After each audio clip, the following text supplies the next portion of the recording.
Hello, everybody, and welcome back into the swamp. My name is Mr. Keefe. I am the instructional coach over here at Sherman Elementary School, and it's been a hot minute since we've had one of these. Multiple different reasons, from me losing my voice for the past 2 weeks to just kind of the funness of school.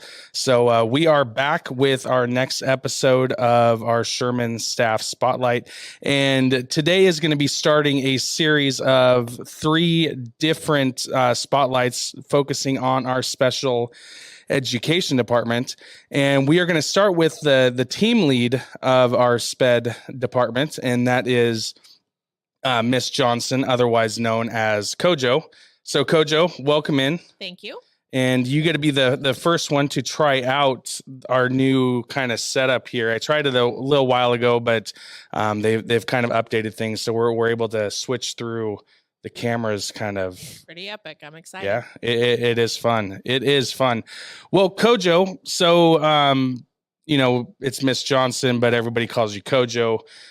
Pretty easy explanation on that. There's a few different Corey Johnsons around the Nampa School District. There are indeed. Yeah, that's been an interesting adventure, having emails and access to different programs and sorting that all out. But I am the original Mrs. Corey Johnson. The original, the one and only, the OG. The OG Corey Johnson, yeah. There we go. I like the OG, the OG. The OG Cojo. Yes.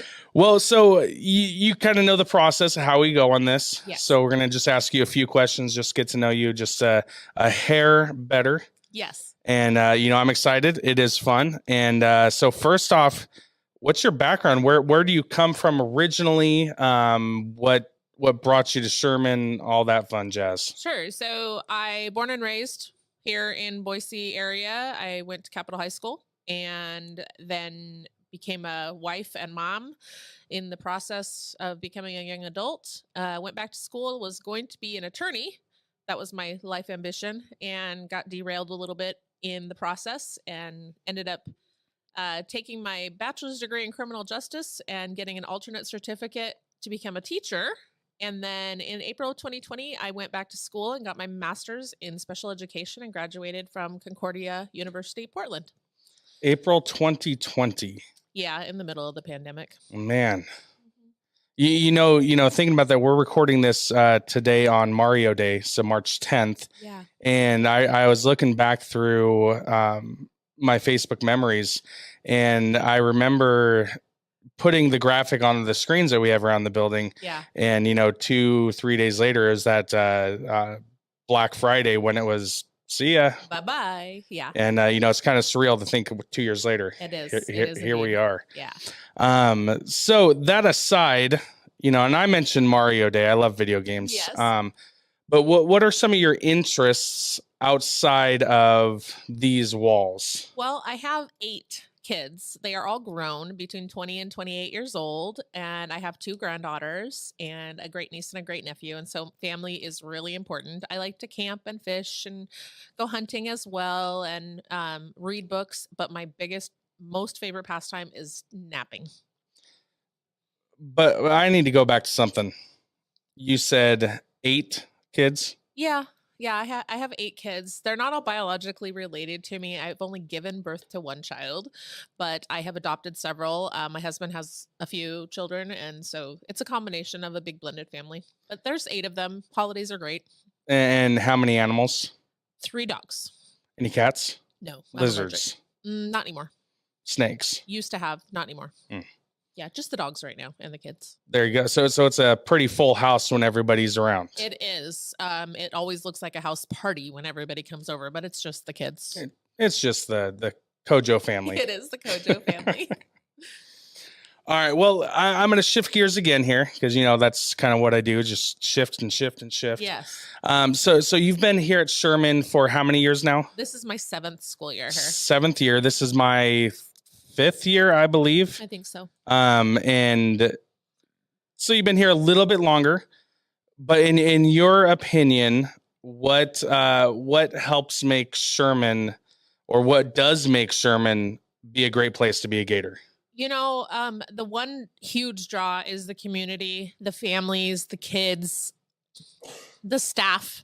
everything about the way that our school interacts with the children and the way that we really focus on making sure that every kid comes to school and has the best opportunity every single day. And I would say, hands down, love our kids like none other. Yeah, I was muted there. I hope I wasn't muted this whole time. I don't think I was. I hope not. No, I had to, just clear my throat for a second.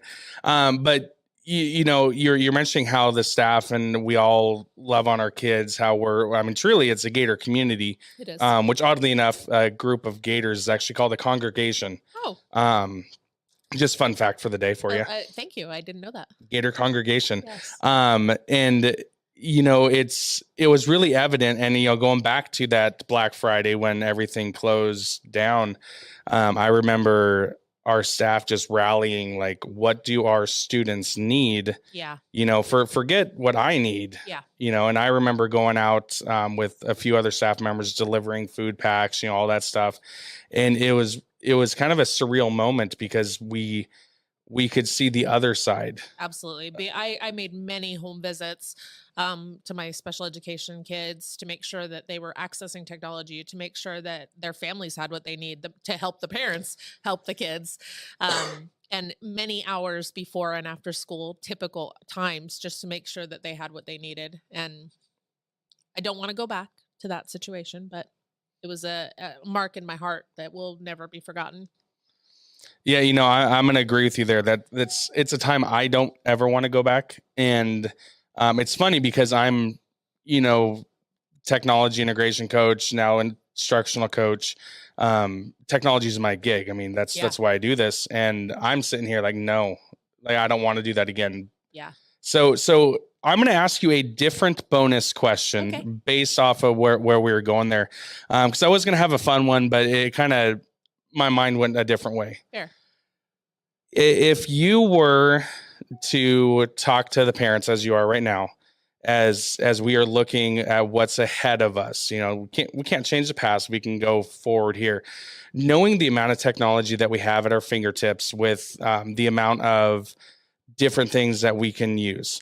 What are some things that parents at home for not only your SPED kids, but what are some things that parents across all students, all grade levels, could do at home using the technology we have to really just help keep pushing them forward?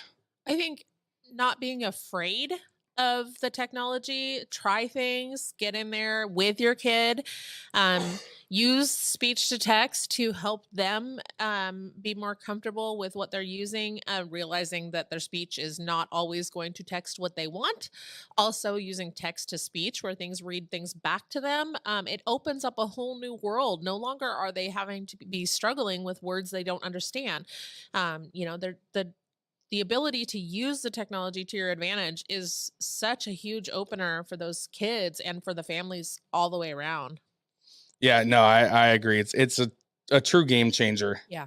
It's funny because there are apps now that you can take a picture of a sign and it'll just translate it to whatever language right there for you. Absolutely. I think that that's really important, especially with our English language learner students that are special education. I mean, you just have to have so many things available. And the biggest thing I think is just not being afraid to explore and try it out, see what works for your family. Yeah. No, I agree.